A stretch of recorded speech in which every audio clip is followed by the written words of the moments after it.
Bom dia, bom dia, bom dia para você. Como você está? Eu espero que você esteja bem nessa manhã de sexta-feira. Que o Espírito Santo possa entrar, fazer morada, que o Espírito Santo possa modificar, transformar, mudar as nossas vidas.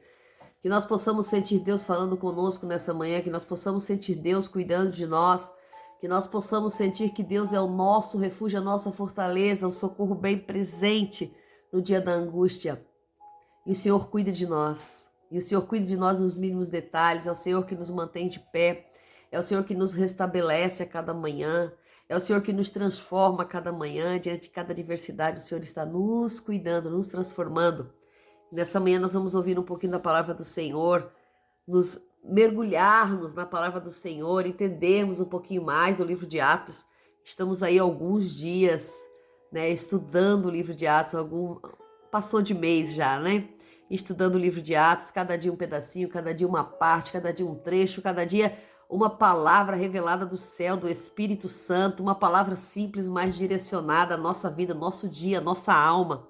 Eu tenho certeza que Deus está fazendo maravilhas em torno daqueles que ouvem, daqueles que estão nos seguindo, daqueles que estão proporcionando ouvir a palavra de Deus, compartilhando essa palavra, e que Deus possa abençoar você nesse dia. Simplesmente eu digo isso, hoje é dia 11 de abril, que Deus possa abençoar você, que Deus possa encher você de graça, que Deus te dê plenitude nesse dia, que Deus te dê graça, que Deus te dê plenitude, aleluia. Louvado seja o nome do Senhor. A palavra do Senhor hoje vai de encontro à nossa alma, à nossa vida, o nosso ser. E vai dizer assim no capítulo 23, 11 de Atos. E na noite seguinte o Senhor apresentou-se a ele, dizendo: Não temas, Paulo, porque assim como deste testemunho de mim em Jerusalém, assim também é necessário que dê testemunho em Roma. Então nós vamos ver que diante da prisão de Paulo, Paulo está preso em Jerusalém. Paulo está preso pelo Império Romano por não ter feito nada ao Império, mas simplesmente por pregar a palavra. E de repente, o Senhor, naquela noite, após o segundo dia após ele ser preso, o Senhor aparece a Paulo. O Senhor Jesus aparece a Paulo e diz para ele: Paulo, não temas, alamandarai, não temas aquilo que está acontecendo, porque assim como tu deste testemunho de mim em Jerusalém, assim também dará testemunho de mim em Roma. E o Senhor quer falar ao nosso coração nessa manhã através dessa palavra. Assim como nós damos testemunho de Jesus aonde nós passamos, o Senhor estende a nossa tenda. O Senhor estende os locais aonde nós vamos para darmos testemunho dele em outros lugares. E com isso, o Senhor também nos dá a palavra: não temas, não tenha medo. Não temas a adversidade, não temas a luta, não temas a injúria, não temas as mentiras, não temas as fofocas, não temas aquilo que estão tramando contra você, não temas. Não temas, porque maior é o Senhor que está conosco, maior é este Deus que está conosco, maior é este Deus que nos mantém de pé, maior é este Deus que nos alimenta, que nos sustenta, que nos revigora a alma, que nos dá o Espírito, que nos dá a graça, que nos dá o poder. Não temas nessa manhã. Muitas coisas podem estar acontecendo na sua vida. Muitas coisas podem estar fazendo com que você pense em desanimar, como sair dessa situação, como viver de uma outra maneira.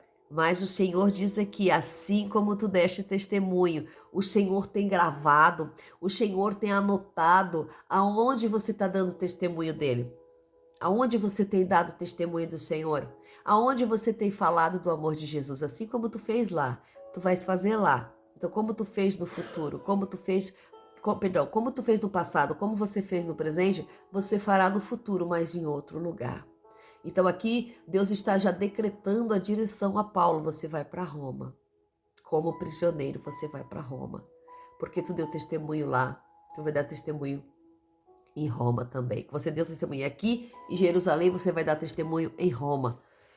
Ou seja, a nossa trajetória, nós não somos donos da nossa trajetória. Nós não somos donos das nossas histórias. Nós não somos donos dos nossos países. Nós não somos donos das nossas cidades.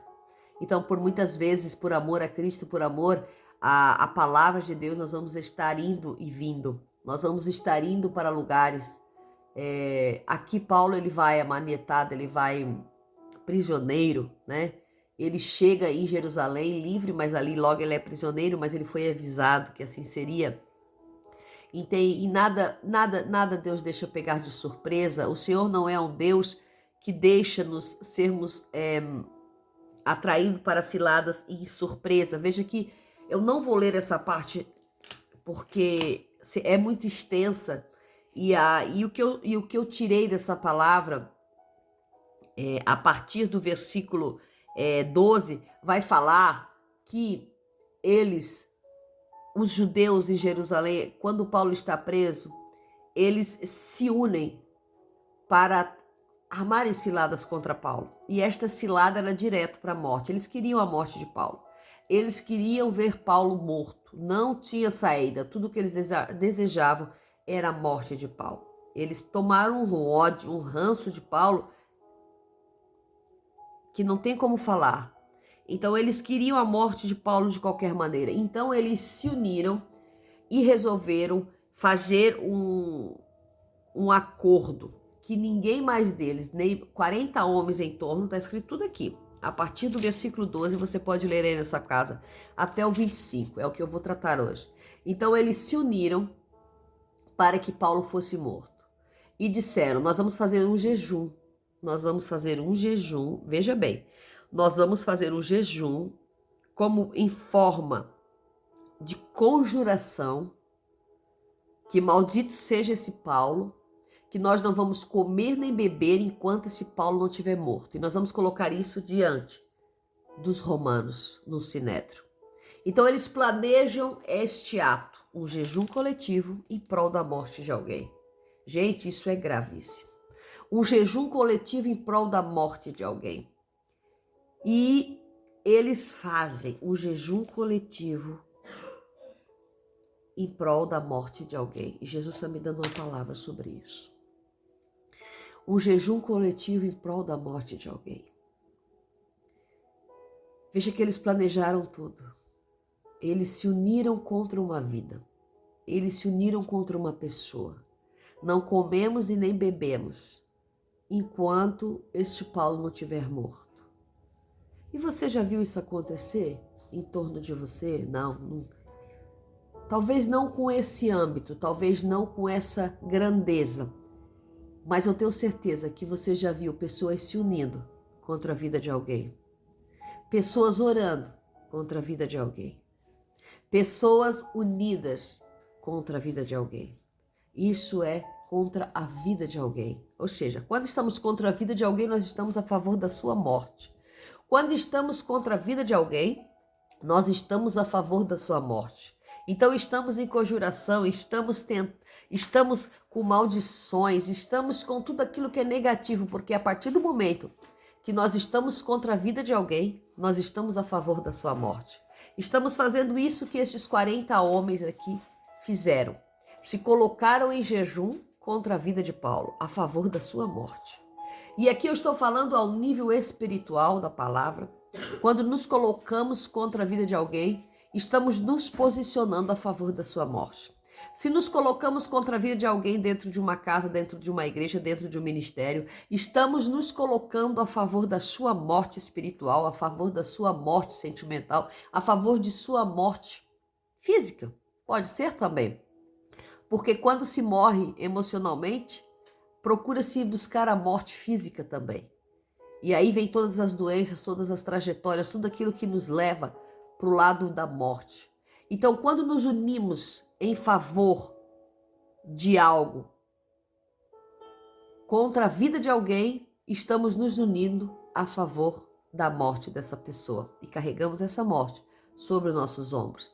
Não adianta dizer que eu não orei para morrer, eu não orei para que acontecesse isso, mas quando nos unimos, quando há um grupo unido contra a vida de alguém, contra a trajetória de alguém, contra o progresso de alguém, quando há um grupo numa igreja unida a favor de que uma pessoa seja excluída de certos trabalhos, de certos cargos, estamos em conluio para a morte dessa pessoa espiritual. Gente, isso é grave, isso é sério. E essa palavra me veio agora. Um jejum coletivo pela morte de alguém. Um jejum coletivo contra a vida de alguém traz a morte desse alguém. E aqui nós vamos ver que eles planejam isso, mas enquanto eles planejam isso, havia ali alguém, um sobrinho de Paulo. Havia ali alguém, um sobrinho de Paulo, que escutou a conversa, escutou o que estava para acontecer. E quando ele escuta o que está para acontecer, ele vai diretamente à prisão onde Paulo estava e conta para Paulo: ó, tio, estão querendo fazer isso, fazer esse jejum coletivo sob pena de maldição, sob pena de conjuração, que para matar você. E aí Paulo escuta, Paulo chama o soldado, conta pro soldado, manda levar.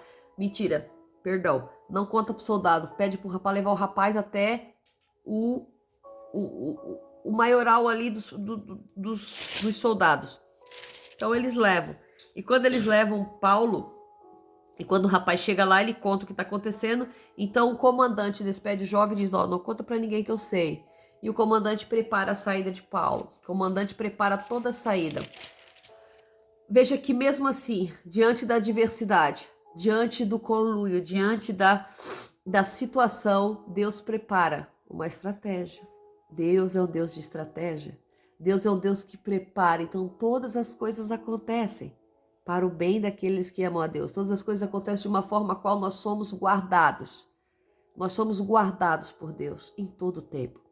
E veja que então o rapaz chega, conta tudo, o comandante prepara todos os soldados, os flecheiros, prepara toda a comitiva para tirar Paulo daquele lugar.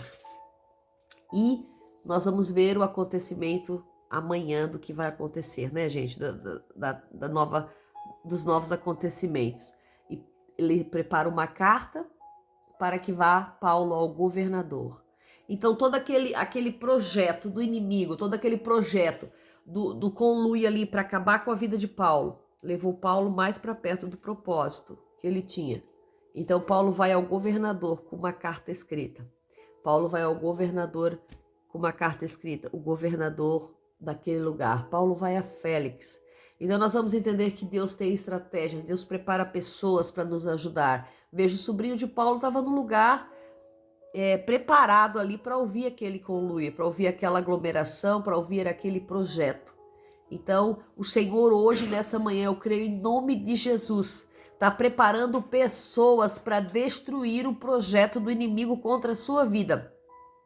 O Senhor hoje está preparando um sobrinho, está preparando um sobrinho de Paulo aí, ó. O Senhor hoje está preparando alguém. Pode ser pequeno, pode ser alguém que não apareça constantemente na palavra, porque ninguém nem sabia que Paulo tinha uma irmã e muito menos um sobrinho.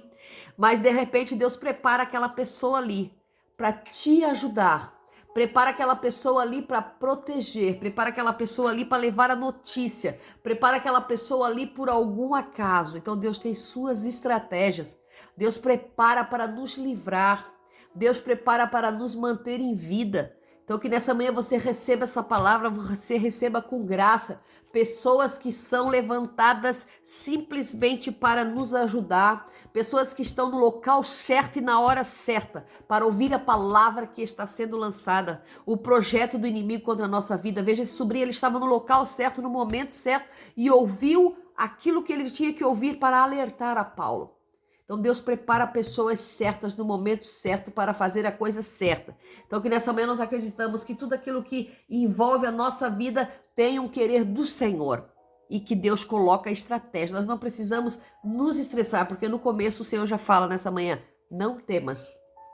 Então não temas a adversidade, não temas aquilo que está acontecendo. Amém? Deus abençoe você, tenha um dia de vitória em nome de Jesus.